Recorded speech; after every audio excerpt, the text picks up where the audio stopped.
Ah, il faut qu'on parle. Ce n'est pas une surprise si je vous dis que l'Alpine 2024 est un raté complet. Il ne faut pas chercher plus loin que pendant la présentation catastrophique de la nouvelle monoplace pour savoir qu'il y a un grand problème. La monoplace est actuellement dernière du plateau et si on ajoute à cela la façon dont Ocon communique à la radio, je peux vous promettre que le problème qu'on a maintenant est un problème qui est là pour rester. Je ne vais pas passer par 4 chemins, le projet Alpine à ce jour est un échec. Donc est-il encore justifiable? Reste jusqu'à la fin pour en savoir plus.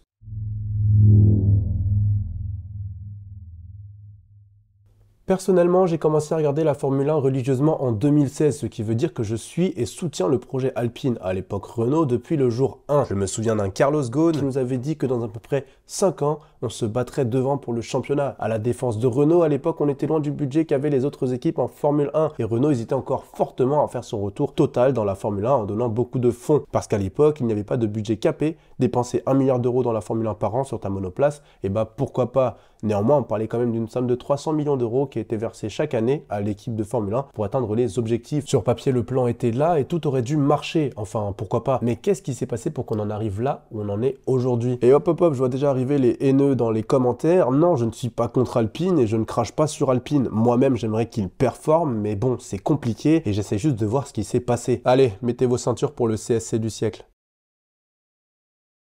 Line-up douteux. Depuis son entrée en 2016 en Formule 1, Renault a toujours eu des line-up plutôt douteux. Rien contre Magnussen, mais pourquoi baser un tout nouveau projet de cette importance sur un line-up Palmer-Magnussen? Surtout si c'est pour perdre Magnussen, le numéro 1 de ce projet, après seulement 1 an. Il leur faudra ensuite 1 an de plus pour comprendre que Palmer non plus n'est pas fait pour la Formule 1. Et l'arrivée de Nico Hülkenberg fera un sacré bien à l'équipe, surtout en 2017 où quasiment à lui seul, il sécurise la 6e place au championnat. En 2018, c'est Artem Markelov qui se fait totalement snobber et qui perd le duel face à Carlos Sainz qui ne faisait même pas partie de la course au baquet pour la Renault et cette défaite lui détruira la carrière en passant. Je ne veux pas revenir sur ce pilote russe mais il était du même calibre que Charles Leclerc et surtout il était exactement ce dont Renault avait besoin, de la continuité et un pilote qui serait prêt à tout donner pour cette équipe. Mais bon, à la défense de Renault, ils font quand même leur meilleure année depuis 2008 en 2018 et finissent 4e au championnat, ce qui est quand même dingue. Sur papier jusqu'à là tout s'est passé exactement comme souhaité et logiquement pourquoi ne pas s'attaquer au top 3 pour l'année 2019. Daniel Ricciardo qui en avait marre de Red Bull est signé et un vrai projet est en train de se concrétiser. Mais de nulle part, en 2019, c'est le retour de McLaren, motorisé par Renault à l'époque. Et pour Renault, c'est un peu le début des emmerdes. Suite à un potentiel podium raté de Nico Hülkenberg en Allemagne, c'est décidé, Hülkenberg quittera l'écurie pour l'année 2020. Il sera remplacé par Fernando Alonso qui utilisera Alpine du coup pour faire son retour en Formule 1. Mais contre toute attente,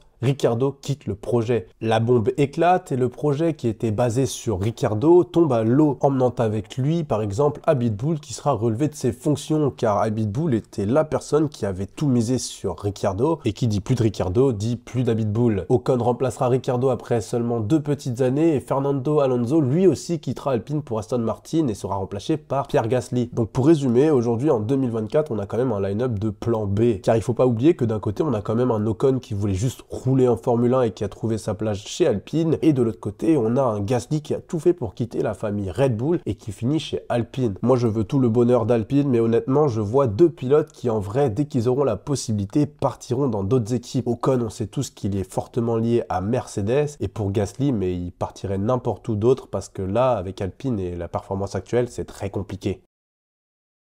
Motoriste ou constructeur, pour faire court, si vous vous souvenez, Renault a quitté la Formule 1 en 2011 suite à un manque de performance et un petit crash-gate en passant qui a fortement sali la réputation de l'équipe. L'écurie a été rachetée par Lotus et pendant ces quelques années où Lotus a existé indépendamment de Renault à part pour les moteurs, Renault devient le motoriste de la F1 entre guillemets. Entre 2012 et 2015, il motorise des équipes comme Williams, Lotus, Caterham mais surtout Red Bull. Et ces années seront fortement couronnées de succès. Avec Red Bull, c'est plus de 4 championnats constructeurs qu'ils iront chercher, couronnant Sebastian Vettel à chaque fois. Sur papier, la vie est rose, mais en vrai, la relation entre Red Bull et Renault était extrêmement malsaine. Alors que Red Bull doit quasiment tout à Renault, à la première occasion, ils n'hésiteront pas à pointer du doigt Renault, comme quoi le moteur n'est pas assez bon et quand il gagne, c'est grâce au châssis et pas forcément au moteur. En plus de ça, d'un point de vue médiatique, c'est Red Bull qui gagne et non Renault. Du coup, d'un point de vue rentabilité, ça ne le faisait tout simplement pas. Pour l'année 2014, Toro Rosso rejoint les équipes motorisées par Renault, car en vrai, ça reste le meilleur moteur. Mais il y a un grand changement de réglementation et une équipe allemande sans trop de succès arrive avec grands pas. On est maintenant en 2016 et l'équipe vendue il y a de cela 6 ans se porte extrêmement mal. En 6 ans, c'est plus de 252 millions d'euros de pertes cumulées pour Lotus Et ça, c'est beaucoup. Mais pour Renault, c'est un cadeau et pour seulement 1 € symbolique, ils pourront racheter Lotus et faire leur retour constructeur en Formule 1. Et enfin, bien pouvoir se promouvoir devant l'audience globale qui était estimée à plus de 450 millions de téléspectateurs en 2015. Au plus grand regret de Renault, la tendance motoriste s'inverse et moins en moins d'équipes sont satisfaites du moteur Renault. La tendance vire plutôt vers cette nouvelle petite équipe qui gagne tout, qui s'appelle Mercedes, suivie de Ferrari. Les derniers à faire confiance à Renault sont McLaren qui quitte aussi le navire en 2021 et feront le bon choix de prendre un moteur Mercedes. Renault est désormais le dernier constructeur à rouler avec son propre moteur, ce qui leur donne une flexibilité complète, mais honnêtement, quand tu es constructeur, le plus important c'est d'avoir au moins 2 équipes qui roulent avec ton moteur pour avoir plus de données et d'informations pour améliorer ton moteur. On arrive maintenant à la nouvelle réglementation et en 2023-2024, il y a des nouvelles règles. Les moteurs sont figés et ça y est, on le sait tous, Renault a le pire moteur. Donc aucune possibilité de vraiment rattraper les autres équipes, ce qui est un désavantage de malade pour Renault sur le court et long terme. Parce qu'honnêtement, quelle autre équipe aurait envie maintenant de prendre un moteur Renault en sachant qu'il ne s'améliorera pas dans les prochaines années et qu'il est tout simplement pas performant? Bah du coup, personne. Enfin, personne à part Alpine qui est bloqué avec ce moteur Renault, car eux, contrairement à McLaren, ils peuvent pas juste changer comme ça de moteur. Enfin, en vrai, pourquoi pas? Mais bon, la question qu'on peut maintenant se poser est comment est-ce qu'on en est arrivé là? Déjà, ce qu'il faut comprendre, c'est qu'être motoriste, c'est une énorme implication dans la Formule 1. Un moteur, ça ne se fait pas comme ça du jour au lendemain et c'est extrêmement cher. On parle ici de milliards d'euros de développement pendant des années. Donc, un des buts principaux est logiquement de vendre ces moteurs au plus d'équipes possible pour rentabiliser sur le long terme. Mais l'erreur que Renault a fait, c'est de vouloir plaire à trop d'équipes, surtout Red Bull, mais comme on dit, c'est en voulant plaire à tout le monde qu'au final on ne plaît à personne. Et les restes du moteur qui sont aujourd'hui dans l'Alpine sont des résultats d'années de contraintes et de demandes d'autres équipes qu'aujourd'hui seul Renault doit assumer, car contrairement à toutes ces équipes, Renault n'a justement pas cette possibilité de prendre un autre moteur. Enfin, à voir ce qui va se passer dans le futur, parce qu'on ne sait jamais. Problème de management. Je ne sais pas ce qui se passe dans cette écurie, mais il y a forcément des problèmes de management. Ce n'est pas possible qu'en si peu d'années, autant de personnes viennent et partent de cette écurie. D'un point de vue extérieur, c'est comme si on vendait un rêve aux futurs employés et qu'après seulement quelques mois, ils voyaient qu'en fait, non, les objectifs sont inatteignables et quoi qu'il arrive, rester ici, c'est une perte de temps. Abitbull et Alain Prost se sont fait virer sans trop de raison. Ricciardo et Alonso n'ont pas du tout cru au projet Renault-Alpine. Et on n'oubliera pas la relation toxique entre Piastri et Renault qui a fait qu'on a sûrement perdu la plus grosse pépite depuis des années, qui d'ailleurs se régale chez McLaren aujourd'hui. Le line-up d'aujourd'hui reste pour l'instant parce qu'ils n'ont nulle part d'autre où aller. Et soyons sérieux, s'ils pouvaient partir, eh ben, ils le feraient. Et juste pour finir, mais quelle idée d'avoir une équipe de Formule 1 qui est répartie sur 2 pays. En plus de ça, c'est la France et l'Angleterre, donc d'un point de vue communication et transport, c'est tout ce qu'il y a de plus stupide. Et tout ça sûrement juste pour économiser quelques euros par-ci par-là et ne pas refaire quelque chose. C'est tellement bête. Comment est-ce qu'on en est arrivé là?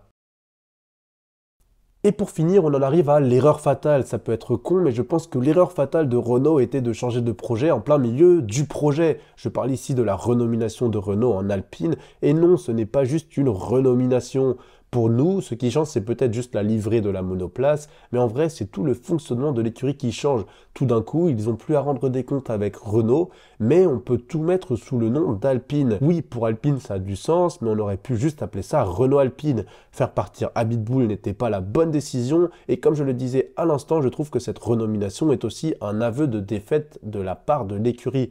Renault, aujourd'hui Alpine, veut faire comme si de rien n'était, mais tout le staff le remarque et je pense que même Ricciardo l'a remarqué à l'époque et c'est la raison pour laquelle il est parti. Le projet Renault et l'objectif de devenir champion du monde est un projet qui n'arrivera sûrement jamais à éclosion et ça c'est ce que tout le monde a commencé à remarquer. Sincèrement, il suffit juste de voir ce début de saison catastrophique. Allez, accrochez-vous bien, un reveal choquant, une équipe dépitée, un premier week-end raté et les performances de la voiture sont totalement éclatées au sol. On parlerait peut-être même de plus de 11 kilos de trop sur la monoplace. 11 kilos, c'est énorme. Et les premières personnes commencent déjà à quitter le navire. Mais les gars, la saison n'a même pas encore commencé et il y a même déjà les premières spéculations comme quoi Gasly aimerait quitter le navire. Honnêtement, on peut pas lui en vouloir quand on voit les performances d'Alpine. Pour Ocon, j'imagine que c'est plus ou moins la même chose, sauf que lui, il le dit moins. Comment on en est arrivé là?